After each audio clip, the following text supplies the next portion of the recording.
runtii fursad kasta oo aan ka soo qayb galno munaasabadahan oo kale oo ganacsatada Soomaaliyeed ay hirgelinayaan waxyaabo horumar u leh wadanka gaar ahaan bangiyada aad ay muhiim u tahay jaanibka islaamka iyo maalka hadaynu wax yar ka fiirinan iyo ahmiyada uu leeyahayna shanta arrimood ee diinta islaamka ay u soo degtay ee la yiraahdo ad-daruriyat al-khams waxa ku jira mid ka mid ah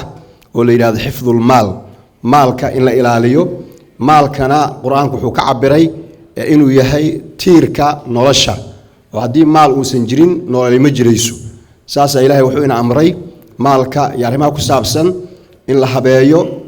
inaan si bilaash ah aan loo bixinin inaan la iska daadaadinin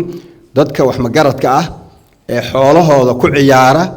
shariicadu waxay soo saartay waxa la yiraahdo gacanta laga qabto si ayna dadka uga xumaynin maalka maxay maalka haduu xumaado nolosha dhan ayaa xumaanaysa saas ilaahay wuxuu leeyahay wala tu'tu sufaha amwalakum allati ja'ala Allahu lakum qiyama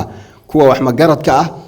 maalka iyaga iskale laakiin hadana saas ay tahay waxa laga cabiray amwalakum bulshada oo dhan inay leedahay ayaa laga cabiray maxay yeelay waa nolol isku wada xiran hadii qayb kamid ah bulshadu ay maalka xumayso qaybtii kale ayuu saameyn ku yeelanayaa marka bangiyadu inay inoo matalaan